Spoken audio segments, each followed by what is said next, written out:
지금 이런 상황에서 민주당 한덕수 대행에게 제시한 데드라인 바로 오늘입니다. 오늘까지 결단하지 않으면 중대 결심하겠다 이런 예고했었죠. 민주당이 어제 쌍탄핵 일정을 잡았습니다. 지금 보시는 것처럼 오늘까지 마은혁 재판관 후보자 임명하지 않으면 1일부터 4일까지 본회의 개최를 지금 의결했는데 이 기간에 한덕수 대행 재탄핵을 할 수 있다. 이렇게 지금 쐐기를 박는 셈입니다. 이재명 대표도 가세했는데요. 권성동 원내대표 목소리와 같이 들어보겠습니다. 지금 이 대한민국의 혼란은 모두 최상목 전 권한대행 그리고 한덕수 현 대통령 권한대행으로부터 시작된 것입니다. 대한민국을 불안하게, 국민을 불안하게 만들고 있습니다. 반드시 그에 대한 책임을 물어야 하지 않겠습니까? 민주당에서 내각 총탄핵, 줄탄핵, 쌍탄핵 같은 얘기가 공공연히 나오고 있습니다. 이거는 이성을 상실했다고밖에 볼 수 없다.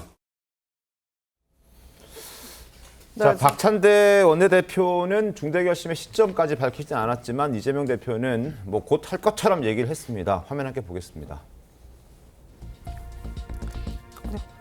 자, 한덕수, 최상목, 자, 쌍탄핵 하겠다, 직무정지 하겠다, 책임을 묻겠다라는 게 이재명 대표의 워딩이었습니다. 만약에 최상목 권한대행까지, 최상목 총리까지 지금 탄핵하게 된다면 그 다음에는 이주호 사회부총리. 근데 이주호 사회부총리 뭐 안 한다고 얘기도 들리긴 합니다. 그러면 이제 유상일, 지금 유상임 과기부 장관, 그리고 조태열 외교부 장관, 김영우 통일부 장관 순으로 가게 되고 그렇게 탄핵시켜버리면 21명의 의원, 국무위원들 가운데서 이제 10명밖에 남지 않습니다. 11명이 빠지게 되는 거죠. 자, 지금 뭐 국방부 장관, 행안부 장관, 여가부 장관 다 공석인 상황이어서 6명만 줄탄핵 시켜버리면 이제는 국회 국무위원회 의사 정족수가 미달되기 때문에 국무회의를 열 수도 없고 결정도 할 수 없고 아무것도 할 수가 없는 그런 상황입니다. 그러니까 행정부를 사실 무력화시키겠다는 거죠. 이렇게까지 해서 지금 과연 얻을 수 있는 게 무엇이 있느냐. 더불어민주당은 어떤 생각하고 있는지 참 궁금해지는 대목인데 송구 본부장님 어떤 생각으로 저렇게까지 하겠다는 겁니까? 일단 국무회의를 무력화하면은 국무회의가 하는 일이 거부권 의결하는 것만 있는 게 아니에요. 국민 생활에 관련되는 모든 걸 합니다. 그렇죠. 법령 같은 거 다 국무회의 심의를 거쳐서 공포를 되고 그게 현장에서 국민 생활에 직접 영향을 미치는 그런 게 되는 것이죠. 네. 그럼에도 불구하고 뭐 국정 마비 그러니까는 어떻게 보면은 탄핵도 지금 진화를 하잖아요. 그 탄핵이라는 것이 사실 윤석열 대통령이 비상계엄령 선포한 이유 중에 하나를 꼽은 거예요. 네. 또 국무회의까지 마비시키겠다고 하는 것은 자, 왜 그럴까? 왜 그럴까 보면은 왜 그럴까? 이거죠. 또 단순히 생각을 해보면은 네. 이재명 대표에게 시간이 없는 거예요.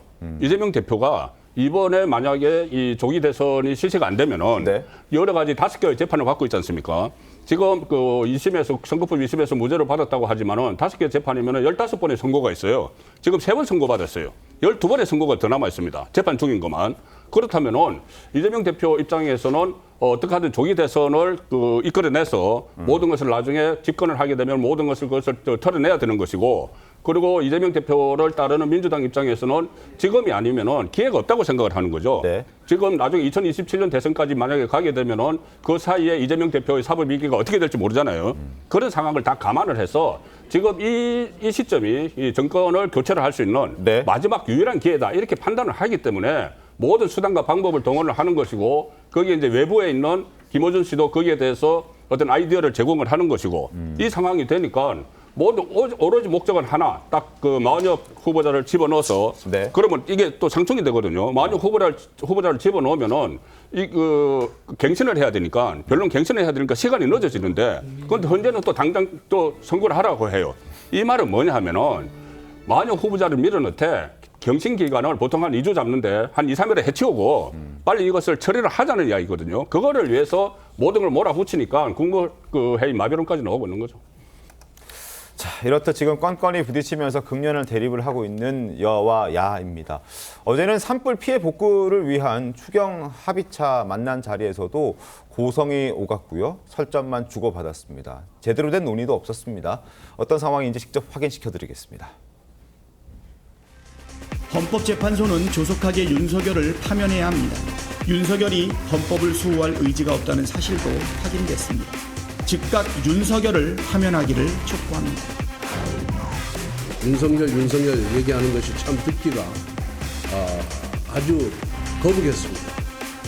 이런 식으로 가면 앞으로 범죄 피고인 이재명 대표에 대해서도 우리가 이재명이라고 계속해서 불러도 여러분들 아무 소리 안 하겠습니까?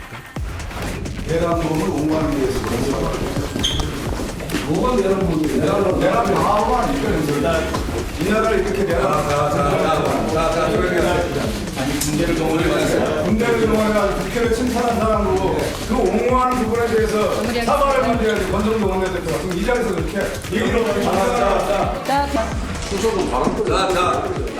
아니 그 얘기를 그만하세요. 자, 저렇게 만나기만 하면 서로 으르렁대고 싸우기만 합니다. 뭐 일을 제대로 진행시킬 생각은 갖고 만나는 건지 좀 궁금해지는데 김영태 의원님 어떻게 좀 보셨습니까? 카메라가 켜져 있으니까 아마 민주당 수석이 저렇게 하신 거 아닐까 생각이 일부러? 들어요. 예, 민주당 지지층들한테 소구하기 위해서 아무래도 저렇게 강한 발언들 하신 것 같다라는 생각이 들고 저 거듭 말씀드리지만 뭐 줄탄핵, 통탄핵 이런 것들을 생각을 할 수 없었던 건데 민주당이 하다 보니까 제가 민주당 의원들한테 물어봤어요. 네. 도대체 이거 정말 할 누가 생각이냐? 생각하고 할 생각이 있냐 했더니 민주당 의원들도 저한테 아니다. 이거 아니다. 그냥 뭐 강성적인 의원들이 그냥 이제 뭐라도 해야 되니까 이제 발언한 거지 우리도 할 생각 없다라는 식으로 이제 말씀을 주셨어요. 그래서 저는 민주당이 지금 상황에서 계속 아까 법안 발의한 것도 소개해드리고 뭐 줄탄핵도 얘기했지만 그냥 지지층들을 위한 메시지를 내고 있는 거 아닌가 이런 생각이 좀 듭니다.